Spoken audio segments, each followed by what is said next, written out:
నమస్తేనుల్లా welcome to MR media Telangana. This is Rekha. ఓడలు బండ్లైతాయి, బండ్లు ఓడలైతాయి అని అంటారు.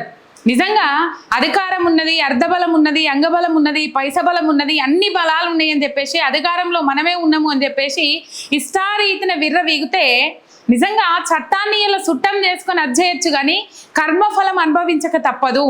ఎప్పటికైనా కర్మ హిట్స్ బ్యాక్ అని అంటారు. అదే జరిగింది బండి సంజయ్ విషయంలో అని చెప్పేసి చాలా మంది మాట్లాడుకుంటా ఉన్నారు. ఇయ్యల్లా ఆయన నోటి దురుసుతోని ఆయన నోటికి పని చెప్పుకుంటా రాజకీయాలను ఒక ఊపేయాలని చెప్పేసి అనుకునేటోడు బండి సంజయ్. ఇష్టారీతిన ఎవరి మీద పడితే వాళ్ళ మీద, ఎవరిని పడితే వాళ్ళని నోరు వారేసుకొని ఎటువంటి ఆధారాలు లేకపోయినా నిరాధారమైన ఆరోపణలు చేసుకుంటా నా జోలికి ఎవరన్నా రావాలంటే వాళ్ళకు నేను ఇటువంటి మాటలు మాట్లాడే వాళ్ళను భయపెట్టాలి, ఈయన నోట్ల నోరెవరు పెడతారు, ఉన్నాయి లేని అన్ని మాట్లాడతాడు అనేటట్టు చేసుకున్నాడు బండి సంజయ్. ఆయన రాజకీయాలలో ఒక ఊపేయాలని చెప్పేసి అనుకునేటోడు. ఇక వేరే సబ్జెక్ట్ మాట్లాడు కాదు, లేకపోతే వేరే ముచ్చట మాట్లాడేటోడు కాదు, లేకపోతే ఇంకొకటి మాట్లాడేటోడు కాదు. దురుసు ప్రవర్తన, నోటికి పని చెప్పి నిరాధారమైన ఆరోపణలు చేసుకుంటా ఆయన నోటికి పని చెప్పి మొత్తం మీద రాజకీయాలు అజ్జేయాలని చెప్పేసి అనుకునేటోడు. ఇలా రాజకీయ ప్రత్యర్థులు ఎవరు రాజకీయంగా ఒక రాజకీయ నాయకునికి సమాధి కట్టలేరు, రాజకీయ నాయకుని పేరు తుడిచేసే ప్రయత్నం చేయలేరు, ఒకవేళ ప్రయత్నం చేసినా దాంట్లో సఫలం కాలేరు. ఇలా బండి సంజయ్కి వాళ్ళ సన్ స్ట్రోక్ అంటే వాళ్ళ కొడుకు రూపంలోనే ఇలా ఆయన రాజకీయ భవిష్యత్తు సమాధి అవుతుంది అని చెప్పుకోవాలి. ఎందుకంటే 9 రోజుల ముందు కేసు నమోదైన ఎంబటే పోయి బండి సంజయ్ కొడుకును బండి సంజయ్ పోలీస్ స్టేషన్లో పోలీసులకు అప్పచెప్పితే ఇంత రచ్చ ఉండకపోతుండే, ఇంత రాద్ధాంతం ఉండకపోతుండే. కానీ 9 రోజులు దాచిపెట్టిండు తన కొడుకును. ఒక కేంద్ర మంత్రి అయి ఉండి ఒక అమ్మాయికి జరిగిన అన్యాయాన్ని ఆ అమ్మాయికి న్యాయం చేస్తా అని చెప్పేసి ముందడికి రాకుండా 9 రోజులు దాచిపెట్టిండు. 9 రోజులు దాచిపెట్టి ఇప్పుడు నేనే అప్పచెప్పిన అని చెప్పేసి మాట్లాడితే నిజంగా ఎంత ఘోరం, ఎంత దారుణం ఇది. ఇప్పటికే మనం చూసినాము, అమ్మాయికి తరపున లాయర్ ఎవరైతే ఉంటారో లాయర్ ఇప్పటికే ప్రధానమంత్రికి లేఖ రాసిండు. ఏమని లేఖ రాసిండు? కేంద్ర సహాయక శాఖ మంత్రిగా కేంద్ర రక్షణ శాఖ సహాయ మంత్రిగా బండి సంజయ్ ఉన్నాడు, ఆయనను ఆ పదవి నుంచి తొలగించండి. ఒకవేళ తొలగించకపోతే సాక్షులను ప్రభావితం చేసే అవకాశం ఉంటుంది.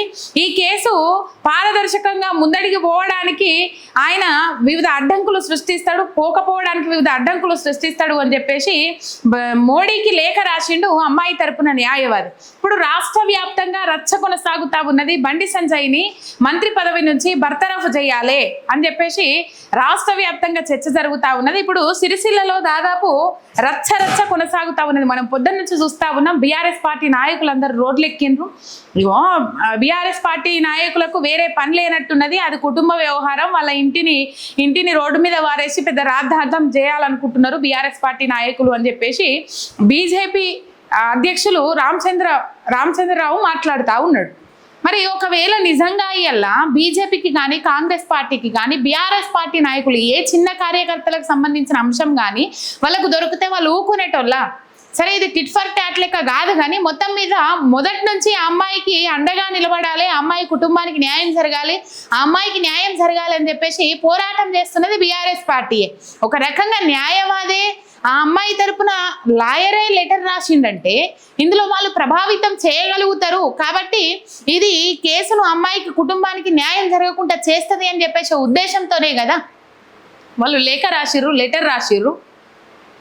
మరి ఇప్పుడు కంపల్సరీ 9 రోజులు దాచిపెట్టగలిగిన వ్యక్తి చట్టాన్ని చుట్టం చేసుకొని చట్టాన్ని తన చుట్టూ చుట్టేయాలని చెప్పేసి ఆలోచన చేసి 9 రోజులు ఇంట్లోనే దాచిపెట్టగలిగిన వ్యక్తి ఇలా 9 రోజులు అయిన తర్వాత బృందాలు ఏర్పడి లుకౌట్ నోటీసులు జారీ చేసిన తర్వాత తీసుకొచ్చి అప్పచెప్పిన వ్యక్తి, 9 రోజులు ఈజీగా దాచిపెట్టిన వ్యక్తి ఒక మంచి అంటే ఇబ్బందికరమైన ఆరోపణలు ఎదుర్కొంటే వ్యక్తిని అంతగానం దాచిపెట్టగలిగినప్పుడు ఇప్పుడు చట్టాన్ని ప్రభావితం చేయడానికి నమ్మకం ఏమున్నది?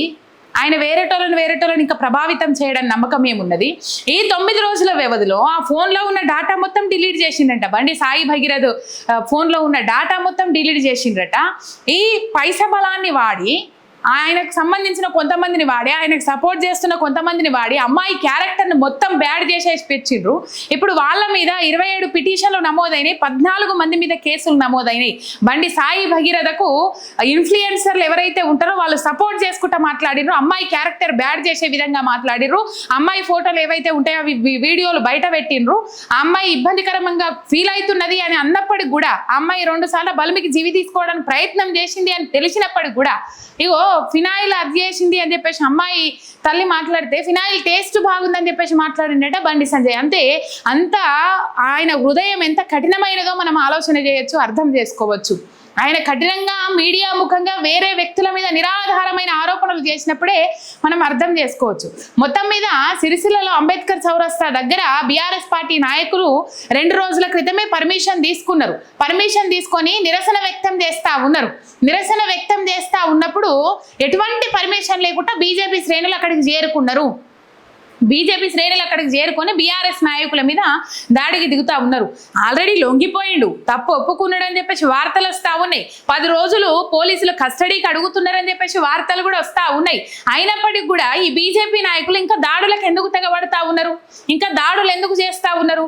బీఆర్ఎస్ పార్టీ నాయకుల మీద దాడి చేయాల్సిన అవసరం ఏమున్నది అంటే ఇక్కడ దాడులకు ఎప్పుడు హింసకు ప్రేరేపిస్తా ఉన్నాడు బండి సంజయ్ అనుసర వర్గం తప్ప ఇంకొకటి ఇక్కడ ఎక్కడా కనబడతలేదు. ఒకసారి ఆ వీడియోలు చూడండి మీ కొరకు.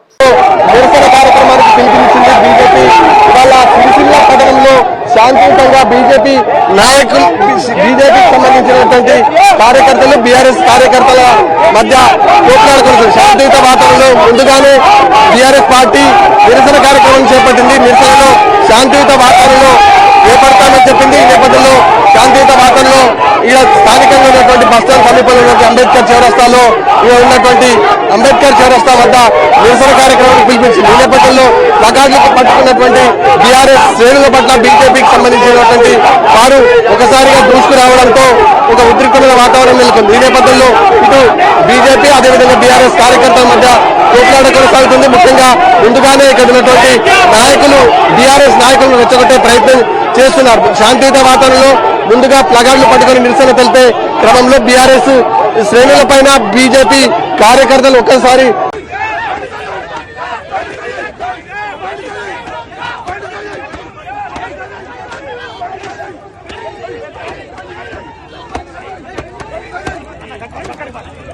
చూసిండ్రా.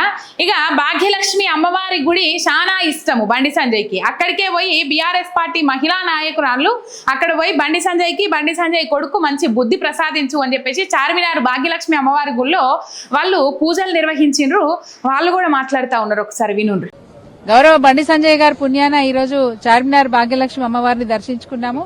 ఎందుకంటే వారు నిత్యం ఏ కార్యక్రమం చేసినా భాగ్యలక్ష్మి అమ్మవారి దగ్గరకు వచ్చి ఆశీర్వాదం తీసుకోవడం, అట్లాగే కేసీఆర్ గారి మీద సవాల్ విసిరాలన్నా, కేటీఆర్ గారి మీద, కవిత గారి మీద, ఎవరి మీద, హరీష్ రావు గారి మీద, ఎవరి మీద సవాల్ విసిరాలన్నా, వాళ్ళని ఛాలెంజ్ చేయాలన్నప్పుడు వారు నిత్యం వాడే మాట తడి బట్టలతో నేను చార్మినార్ భాగ్యలక్ష్మి అమ్మవారి దగ్గరకు వస్తాను, మీరు వస్తారా అని చెప్పి వారు ఛాలెంజ్ చేస్తూ ఉంటారు. ఈ రోజు మేము కూడా ఛాలెంజ్ చేస్తా ఉన్నాం. అన్న నీ పుణ్యమే ఈ రోజు మేము కూడా ఇక్కడికి వచ్చి అమ్మవారిని దర్శించుకున్నాం. అమ్మవారిని ఒకటే కోరినాం, మీరు కేంద్ర సహాయ మంత్రిగా ఉండడం వల్లే పోలీసు వాళ్ళు బండి సాయి భగీరథను అరెస్ట్ చేయకుండా వారం రోజుల పాటు తత్సారం చేసినారు. ఇదే పదవిలో మీరు ఇంకా కొనసాగుతూ ఉంటే బండి సాయి భగీరథ కేసు నీరుగారిపోతుందేమో అనే ఆలోచన ప్రజలలో బాగా ఉన్నది. కాబట్టి మీరు చెప్పినా చెప్పకపోయినా కేంద్ర సహాయ మంత్రి కాబట్టి ఇప్పటికి వారం రోజులు దాటేసుకుంటూ వచ్చినారు. భవిష్యత్తులో కూడా అట్లాంటి పరిస్థితి ఉంటుందేమో అని చెప్పి ప్రజల్లో ఇంకా కూడా అట్లాంటి కన్ఫ్యూజన్ ఉంది. కాబట్టి బండి సంజయ్ గారు మీకు మీరే బాధ్యత వహించి మీరు మీ పదవికి రాజీనామా చేస్తే దేశం మొత్తం, రాష్ట్రమే కాదు దేశం మొత్తం కూడా గర్విస్తుంది మిమ్మల్ని చూసి. కాబట్టి మీకు అట్లాంటి సద్బుద్ధిని ఇవ్వాలని చెప్పి అమ్మవారిని వేడుకోవడానికి ఈ రోజు మేము వచ్చినాం. విన్నారు కదా, మొత్తం రాష్ట్ర వ్యాప్తంగా చర్చనీయాంశమైంది. ఇక్కడ మీడియాను కవర్ చేయాలి, లేకపోతే అందరినీ హ్యాండిల్లో పెట్టుకోవాలి, అందరినీ గుప్పిట్లో పెట్టుకోవాలని చెప్పేసి మెయిన్ స్ట్రీమ్ మీడియాలలో వార్తలు రాకుండా చేసిండ్రు. 9 రోజులు కొడుకును దాచిపెట్టిండు, సోషల్ మీడియాను కొనాలనుకున్నాడు. మొత్తం మీద వార్త ఎక్కడా రాకుండా చేయాలని చెప్పేసి ఆలోచన చేసిండు. పైసలు పెట్టి ఇన్ఫ్లుయెన్సర్లను వాడి వీడియోలు చేపించిండు. వాళ్ళ మీద కేసులు కూడా నమోదైనాయి. మొత్తం మీద తప్పు మీద తప్పు చేసుకుంటా ఆయన రాజకీయ సమాధి ఆయననే కట్టుకున్నాడు అని చెప్పేసి ఇప్పుడు కొడుకు వల్ల బండి సంజయ్ రాజకీయం ఏం కాబోతా ఉన్నది అని చెప్పేసి ఇక్కడ పెద్ద క్వశ్చన్ మార్కు. అధిష్టానం కూడా దీని మీద ఒక నిర్ణయానికి రావాలి కంపల్సరీ. ఎందుకంటే మహిళలకు అన్యాయం జరిగితే మహిళలకు ప్రియారిటీ ఇస్తామని చెప్పేసి ఎప్పుడు బీజేపీ పార్టీ మాట్లాడుతుంది, సనాతన ధర్మం మాది అని చెప్పేసి మాట్లాడుతుంది, జై శ్రీరామ్ అంటది. కాబట్టి అమ్మాయిలకు అన్యాయం జరిగితే సహించది బీజేపీ ఢిల్లీ అధిష్టానం అని చెప్పేసి మాట్లాడుకుంటా ఉన్నారు. తొందరలోనే బండి సంజయ్ని మంత్రివర్గం నుంచి తీసేసుడా లేకపోతే అయినంతట ఆయననే రాజీనామా చేసే విధంగా అధ్యక్షుడా అన్న చర్చలు అయితే కొనసాగుతా ఉన్నాయట. మరి చూద్దాం బండి సంజయ్ అయినంతలో ఆయనే రాజీనామా చేస్తాడా లేకపోతే అధిష్టానమే తీసేస్తాడా అనేది. ఇది మొత్తం కథ. ఒక సబ్స్క్రైబ్ చేసుకొని సపోర్ట్ చేయండి. మీ ఎంఆర్ మీడియా తెలంగాణ ఛానల్.